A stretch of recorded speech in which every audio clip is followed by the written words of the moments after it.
नमस्कार, स्वागत है आपका एनएमएफ न्यूज में। मैं हूं आपके साथ शबनम।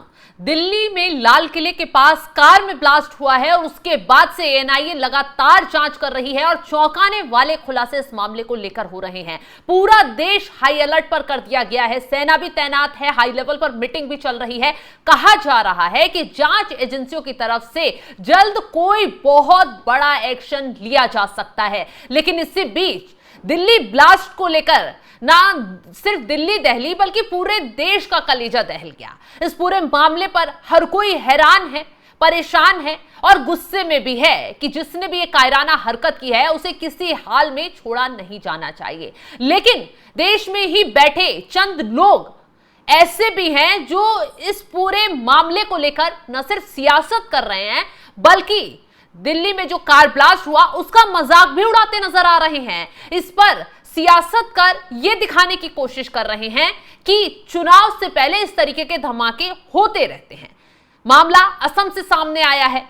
एक मौलाना है, रिटायर्ड प्रिंसिपल हैं, उन्होंने सोशल मीडिया पर एक पोस्ट डाला और दिल्ली में कार ब्लास्ट पूरे मामले को एक चुनावी एजेंडे से जोड़कर पेश कर दिया, यानी कि वो इस मामले का मजाक उड़ाते नजर आए। फिर उनका क्या हश्र हुआ ये बताएंगे। पहले ग्राफिक्स आपको विस्तार से दिखाते हैं, बताते हैं।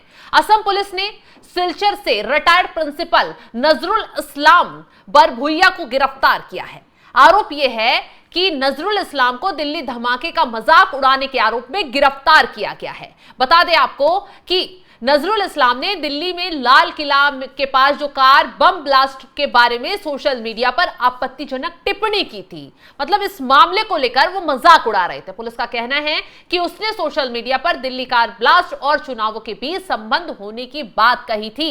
वो ये कह रहा था कि चुनाव आते हैं तो इसलिए ऐसा होता है। पुलिस ने आरोप लगाया कि रिटायर्ड प्रिंसिपल ने घटना को राजनीतिक रंग देने की कोशिश की, सांप्रदायिक माहौल भड़काने की कोशिश की। अधिकारियों ने आशंका जताई कि इससे विभिन्न समुदायों में फूट पड़ सकती थी, इससे सांप्रदायिक घटनाओं की संभावनाएं बढ़ सकती थी। क्योंकि जिस तरीके से इस रिटायर प्रिंसिपल नजरुल इस्लाम ने यह हरकत की उससे न सिर्फ लोग भड़क उठे बल्कि मुख्यमंत्री हेमंत बिस्वा शर्मा ने भी इस मामले को लेकर आपत्ति दर्ज की, बाकायदा ट्वीट किया गया। क्योंकि एक तरफ पूरा देश शोक की लहर में डूबा हुआ है, क्योंकि जिस तरीके से कार ब्लास्ट होती है, हालांकि उसे आतंकी हमला ही कहा जा रहा है, विस्फोटक जिस तरीके से इकट्ठा अलग अलग राज्यों में किया जा रहा था, उसको लेकर एक डॉक्टरों वाला कनेक्शन जो सामने आया है कि कैसे जैश ए मोहम्मद, लश्कर ए तैयबा से जुड़कर ये लोग यहां पर कुछ बड़ा हमला करने के फिराक में थे। लेकिन जांच एजेंसियां अलर्ट मोड में रही, अलग अलग छापेमारी कर रही थी, तो इनका मकसद कामयाब नहीं हो पाया। आशंका ये जताई जा रही है कि उमर नाम का जो इसमें आरोपी था उसने इस घटना को अंजाम दिया। इस पूरे मामले को और भड़काने के लिए वो कार लेकर दिल्ली के लाल किला के पास पहुंचता है और वहां विस्फोटक से उस कार को उड़ा देता है। आशंका यही जताई जा रही है। हालांकि पुलिस एनआईए इस पूरे मामले की जांच कर रही है। अभी तक क्लियर खुलासा नहीं किया गया है कि इस पूरे घटना के पीछे आखिर क्या मकसद था। लेकिन एक तरफ ये चीजें जो सबूत मिल रहे हैं, जो खुलासे हो रहे हैं, उससे क्लियर हो गया है कि ये बड़ा आतंकी हमला ही था। अब ऐसे में जिस तरीके से इस हमले में 12 लोग अभी तक मारे जा चुके हैं और सबसे बड़ी बात तो यह है कि तमाम लोग घायल हैं।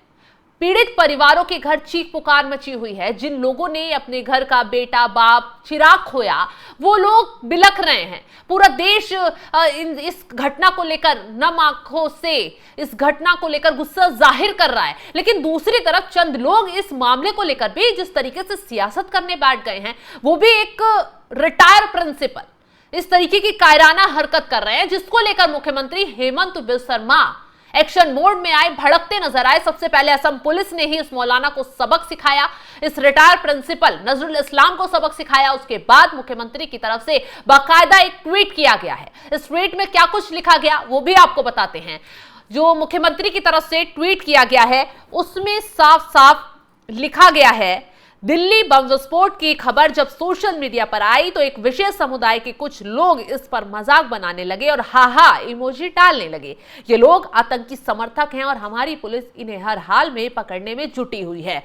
हेमंत बिस्वा शर्मा ने इस मामले को लेकर बेहद ज्यादा सख्ती दिखाई है। अब जो आरोपी है नजरुल इस्लाम भरभुइया, उसकी गिरफ्तारी हो चुकी है। दुर्गापुर के रोंगपुर इलाके का रहने वाला है नजरुल इस्लाम ने Delhi Lal Qila car bomb blast के बारे में सोशल मीडिया पर आपत्तिजनक टिप्पणी की थी और इसे राजनीति से जोड़ने की कोशिश की थी और साथ ही साथ कुछ हाहा ही वाले इमोजी भी टैग किए थे।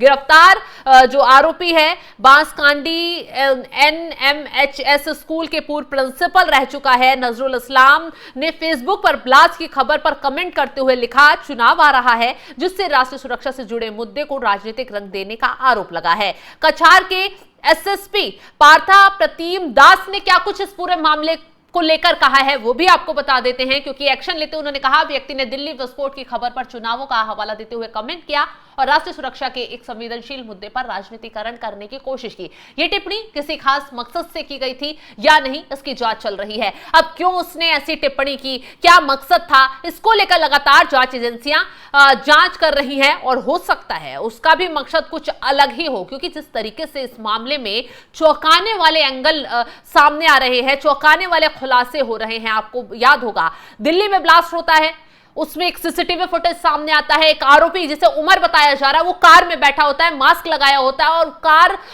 दिल्ली जो लाल किला है उससे थोड़ी सी आगे ही आती है और वहां ब्लास्ट हो जाता है। और उसके बाद पता चलता है ये गाड़ी बदरपुर टोल प्लाजा से होते हुए ओखला इंडस्ट्रियल एरिया तक पहुंचती है। उसके कुछ देर बाद ये जामा मस्जिद के पास, सुनहरी मस्जिद के पास, उसकी पार्किंग में 3 घंटे तक ये कार वहां पर खड़ी होती है। ड्राइवर जो अंदर बैठा हुआ था, जो उमर बताया जा रहा है, इस कार को चला रहा था। हालांकि अभी जांच एजेंसियों की तरफ से क्लियर नहीं किया गया है।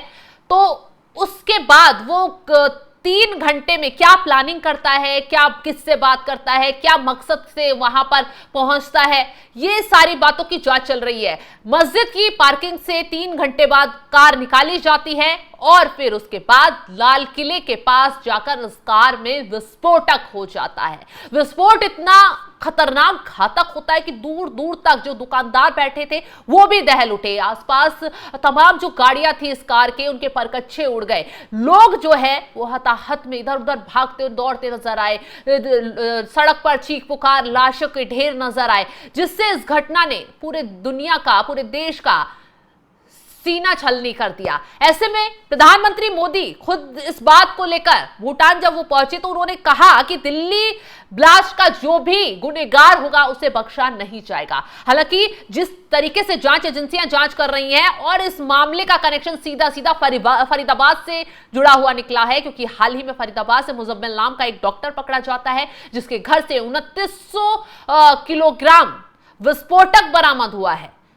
अमोनियम नाइट्रेट उसके घर से बरामद होता है, उसकी कार से AK-47 तमाम ऐसे हथियार बरामद होते हैं कि पुलिस प्रशासन चौंक जाता है। उसके बाद गिरफ्तार होती है आदिल के मुजम्मिल की गर्लफ्रेंड लखनऊ से शाहीन, और उसने जो खुलासा किया है वो और भी दहला देने वाला है। जांच पड़ताल चल ही रही है, इस मामले में कई संदिग्धों को और पकड़ा गया है। और इसी बीच असम से इस रिटायर प्रिंसिपल का इस तरीके से मामले पर ट्वीट करना, इस मामले को और हवा देना, राजनीतिक रंग देने की कोशिश करना, इस मामले को भड़काने की कोशिश करना, एक पक्ष के लिए माहौल बनाने की कोशिश करना कितना महंगा पड़ गया। अब इनका हश्र देख लीजिए, पुलिस ने गिरफ्तार कर लिया है, सख्ती से इनका हिसाब किताब किया गया है और अब पूछताछ भी की जा रही है। किस मकसद से ऐसा किया, आखिर क्या करना चाहते थे, कि साजिश का हिस्सा तो नहीं थे। फिलहाल मुख्यमंत्री भी इस मामले को लेकर सख्त दिखाई दे रहे हैं। अब आगे क्या कुछ अपडेट निकलकर इस मामले में सामने आती है वो भी हम आपको देते रहेंगे। इस खबर को लेकर आप क्या राय रखते हैं कमेंट बॉक्स में जरूर बताइएगा।